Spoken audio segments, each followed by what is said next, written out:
시청자 여러분 안녕하십니까. 지금부터 저렇게 대한 안보 정도를 시작하겠습니다. 자, 우선 말이죠. 이 오늘 최고위원회에서 장동혁 대표가 이재명 재판 빨리 재개하라. 예, 이렇게 강하게 촉구하는 입장문을 내놨습니다. 그리고 지금 대법원 등의 제청이 잘못됐다고 얘기하는 것은 말이 안 된다. 예, 자, 그런 취지로 말이죠. 지금 이제 입장문을 내놨어요. 그래서 요 관련 내용, 그리고 이제 또 외교안보 대응과 관련해서도 또 문제점이 심각하다는 점, 골고루 짚었습니다. 자, 그래서 요 내용을 맨 먼저 말씀을 드리고요.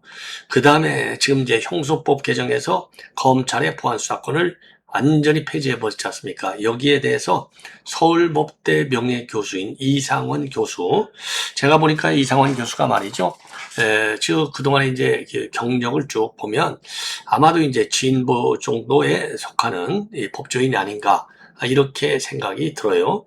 굉장히 그 중책을 그동안에 상당히 많이 맡았습니다. 검찰 개혁과 관련해서. 자, 그래서 이제 이분이 말이죠. 특히 그러니까 이제 노무현 정권 때 말이죠. 그러니까 이제 이 검찰 개혁 관련해서 중책을 맡은 분이에요. 예, 그래서 이런 분이까지도 지금 뭐라 그럴까요? 지금 비판하고 있는 거. 예. 그러니까 노무현 정부 때 사법개혁까지 했으니까 그 이제 진보 쪽 지금 법조인으로 이제 보이는데 형소법의 권위자라고 합니다. 이상원 서울대 교수. 자, 요분마저도 지금 비판하고 있어요. 그래서 요 내용도 함께 전해드리도록 하겠고, 그리고 지금 이진숙 지금 의원이 열불이 났네요.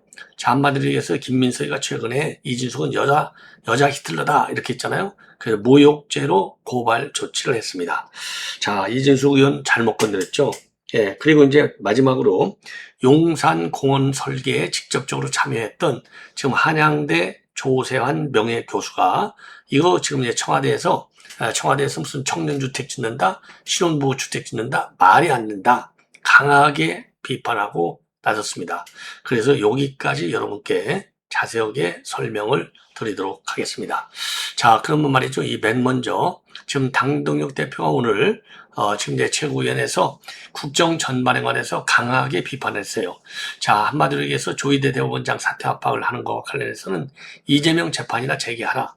그리고 정부의 대북 대미 외교에 대해서도 입만 열면 사고 나는 트러블 메이커다. 제가 그래서 썸네일에도 이재명이 사고 쳤다 이런 얘기를 많이 하지 않습니까? 여기서 지금 장동희도 그랬잖아요. 입만 열면 사고 나는 트러블 메이커. 자, 그래서 지금 말이죠.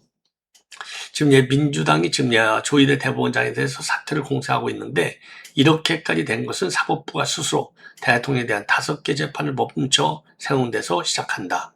그래서 사법부는 이제라도 스스로 대통령에 대한 재판을 제기해야 된다. 그래서 이제 청와대까지 나섰는데 그 의도는 분명하다. 겉으로는 사전 협의를 안 했다는 것이지만은 이재명 죄를 지우기 위해서 대법관을 늘려놨고 그 대법관 임명에 대통령이 직접 관여해서 대통령 입맛에 맞는 대법관을 임명하고 싶은데 조희대 대법원장이 이에 응하지 않기 때문에 지금 공격을 하고 있는 것이다. 그리고 대법원장의 제청에 대해서 국회 동의 절차가 있기 때문에 그에 대한 견제는 국회가 하는 것이고 그것으로 충분하다. 대통령과 사전에 협의해야 될 이유도 없고 조율해야 될 이유도 없다. 오히려 협의하고 조율한다면 그것이 사법권의 독립을 중대하게 침해하는 것이고 사전 협의를 요구하거나 강요한다면 그 자체가 우연이다. 그리고 대법관 26명이 친명 대법관으로 채워진다고 상상을 해봐라. 그런 대법원에 정의나 공정이 있겠느냐? 결국 판결의 기준은 권력이 될 것이며 사법부 붕괴는 결국 민주주의 사망 선고다. 그러면서 말이죠.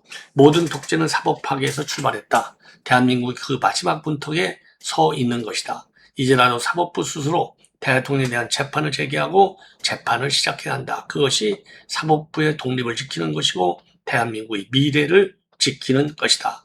그리고 외교안보 사안과 관련해서 미국이 북한과 정상회담을 추진한다고 하자 이재명이가 페이스메이커를 자청하고 나섰는데 그런데 미국도 북한도 판에 끼워줄 생각은 전혀 없어 보인다. 저도 이런 논평을 많이 했지 않습니까?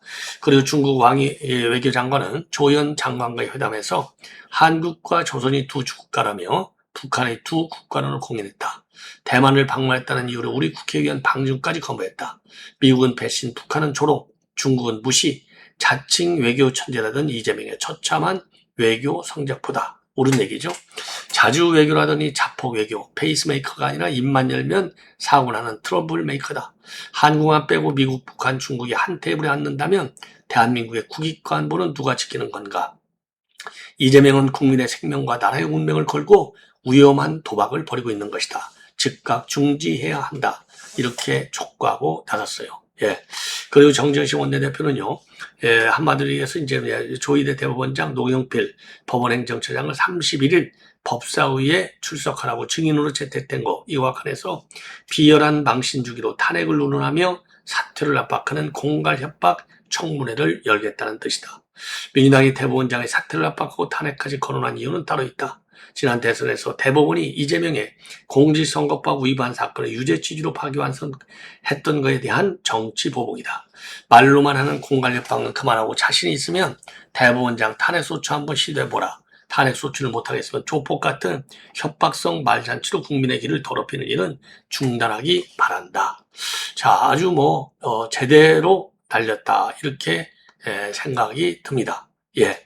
자, 그래서 이재명 재판을 파기자판을 했어야 되는데 파기자판을 안 한 그 문제가 지금 하나씩 둘씩 터져서 그게 이제 말하자면 지금 전부 다 어디로 향하고 있느냐? 바로 조희대 본인한테로 지금 향하고 있는 거예요. 자, 그래서 법조계에서도 말이죠. 그동안에 왜 조희대는 파기자판을 안 했느냐? 이런 비판의 목소리가 계속 열리고 있는 거가 되는 겁니다. 참 굉장히 참 안타깝죠. 뒤늦은 얘기지만은 굉장히 안타깝습니다. 자, 그래서 지금 이제 이 정도로 해서 이건 여러분께 말씀을 드리고요. 자, 이진숙 위원장과 관련된 내용을 먼저 말씀을 드리겠습니다. 자, 한마디로 얘기해서 말이죠. 지난 15일 날이죠. 김민석이가 민주당 전남 광주 합동연설을 해서 이진숙한테 뭐라고 했냐면 여자 전두환도 여자 히틀러도 대한민국에 발붙이지 못하게 하겠다라고 발언했어요. 자, 요 발언은 결국 본인에 대한 악의적 인신 공격이다. 따라서 이 김민석을 갖다가 모욕 혐의로 영등포 결자서에 고소한다. 이렇게 밝혔습니다. 자, 참고적으로 말이죠. 지금 민주당은요, 이미 이진숙 의원에 대해서 5.18 국회 포럼과 관련해서 이미 말이죠. 그야말로 이제 그 윤리위의 징계, 제명 처분하겠다는 거죠. 이런 입장을 내놓고 있어요. 그래서 실제로 제명 처리하겠다라고 그래서 그 안건을 갖다가 지금 올려놓은 건 아니겠습니까? 자, 그러다 보니까 지금 이제 이진숙 의원에 대한 비판의 수위가 굉장히 높습니다. 자, 그래서 오늘 또 말이죠. 민주당의 이용우 대변인이 자, 이진숙 의원이 써야 할 것은 고소장이 아니라 사퇴서다. 5.18을 소요 사퇴라고 주장하는 발언까지 나온 포럼을 국회에서 열고도 사과하기는커녕 성역을 강요한다고 맞섰다. 이제는 자신을 비판한 사람을 고소하며 피해자를 자처하고 있는데 적반하장도 정도가 있다. 이렇게 비판을 하고 나섰어요. 자, 그런데 여기에 대해서 말이죠. 지금 박성준 민주당 의원도 마찬가지입니다. 자, 그래서 이제 이진숙 의원한테 강하게 비판하고 있어요. 정치인이 아닌 것 같다. 수준이 낮다. 헌법적까지도 무너뜨린 사람이 뭐 그런 이야기를 하느냐. 이 모욕적인 얘기를 하는 겁니다. 자, 그러니까 우리 여기에 대해서 말이죠. 우리 국민의힘 수석 대변인이 맞받아치고 있어요. 이준수 의원이 참석한 토론회는 당 차원의 행사가 아니어서 당 차원의 입장은 없다. 이렇게 지금 맞받아치고 있습니다. 그래서 민주당에서는요, 표현의 자유를 넘어선 것이다. 자, 그래서 이제 헌법적 가치를 부인한 것이다. 따라서 엄격히 징계하는 것이 당연한 것이다. 이런 취지의 입장을 내놓고 있습니다. 자, 이렇게 해서 이제 이진숙 의원에 대한 또 민주당의 칼질이 시작됐어요. 여기에 대해서 우리 우파, 지금 사회는요, 적극적으로, 지금 뭐라고 그럴까요? 대응을 해야 된다. 단일 대우로. 이런 말씀을 드립니다. 자, 그리고 제가 지금 말씀드린 것은 이상원, 서울대 명예교수의 그 인터뷰가 되겠어요. 자, 조선일보의 김윤덕 기자가 대담을 해서 대대적으로 인터뷰 내용을 싣고 있어요. 자, 그래서 이상원 교수의 제가 가끔 이제 말씀을 드리는 대로 우선 얼굴이라도 알아야 지금 대충 감이 잡힐 거 아니겠어요? 자, 그래서 조선일보에서 보도하고 있는 그 사진, 요거를 여러분께 소개를 해 드리겠습니다. 자, 요 분이에요. 요 분이 이상원 서울대 명예교수가 되겠습니다. 자, 이분이 말이죠. 이분이 이제 인터뷰를 한 내용이 되는데, 예.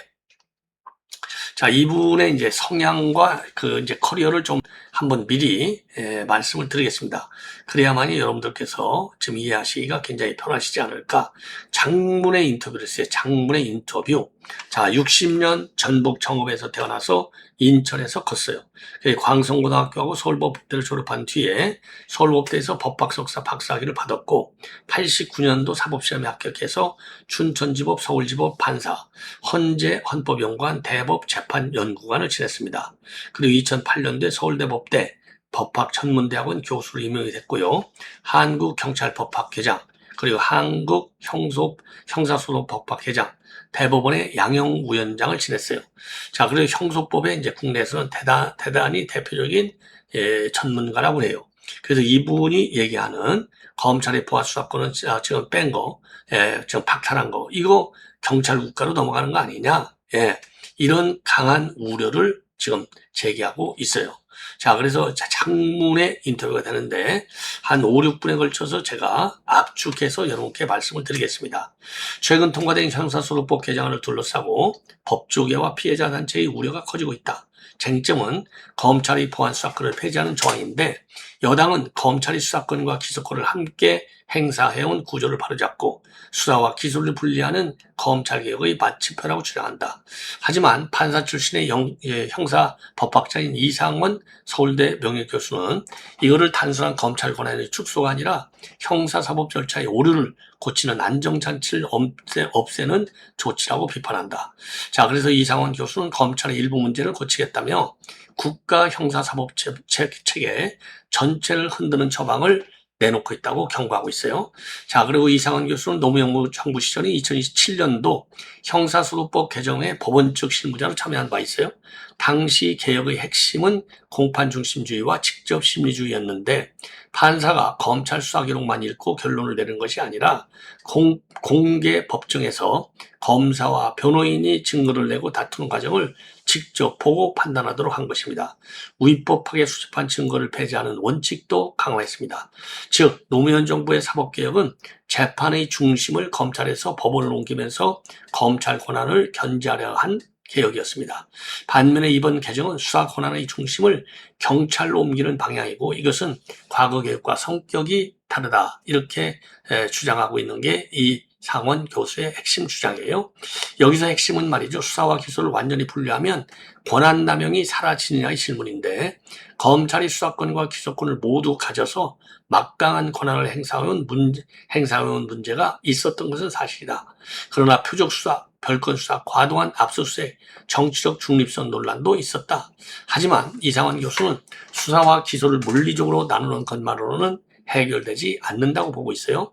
경찰이든 검찰이든 공수처든 실제 사건 당사자에게 수사기관의 권한은 매우 강력하다. 억울하게 피의자가 된 사람에게 수사관 한 명의 판단이 인생을 좌우할 수 있고 범죄 피해자에게는 경찰의 불소치 결정이 처벌 여부를 가를 수 있다. 따라서 중요한 것은 수사권을 누가 갖느냐보다는 그 수사권을 누가 검증하고 통제하느냐이다.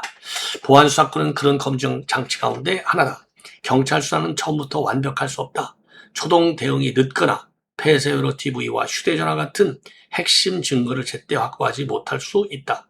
피해자와 목격자 조사가 충분하지 않을 수도 있고 반대로 특정인을 너무 성급하게 범인으로 지목할 수도 있다. 경찰이 사건을 송치하면 검사는 기록을 검토해서 부족한 부분을 확인하고 필요한 조사를 보완할 수 있다. 이것은 무조건 기소를 늘리기 위한 권한이 아니라 진범을 놓치지 않고 무고한 사람을 기소하지 않기 위한 이중의 안전장치였다. 예를 들어서 성폭력이나 아동학대 사건처럼 피해자 진술과 디지털 증거가 중요한 사건에서 초동 수사가 부실하면 사건 전체가 제대로 판단되기가 어렵다. 경찰이 증거 부족을 이유로 불송치 결정을 했을 때 검사가 기록을 검토해 빠진 디지털 포렌식이나 참고인 조사가 필요하다고 판단할 수 있다. 반대로 경찰이 혐의가 있다고 송치한 사건에서 피의자의 알리바이 또는 다른 용의자 가능성이 확인이 된다면 보안수사는 억울한 기소를 막는 역할도 한다. 이 때문에 보안수사권은 피해자와 피의자 중 한쪽만의 이익을 위한 제도가 아니라 형사사법의 정확성을 높이는 절차라고 볼 수도 있다. 개정안은 직접 보안수사 대신에 보안수사 요구권, 그리고 중수청 내부의 전담부서 설치 등 대안으로 제시하고 있지만 요구권은 요청일 뿐 수사를 직접 보완할 권한과는 상당히 다르다. 요구받은 기관이 미온적으로 대응하거나 사건을 형식적으로 처리하면 검사가 오류를 바로잡을 실질적 수단이 약해진다. 별도 전담부서를 신설하는 방안 역시 조직과 인력이 갖춰지지 않은 상황에서 급하게 시행이 되면 사건 처리만 지연되고 책임 소재는 불명령해질 우려가 있다.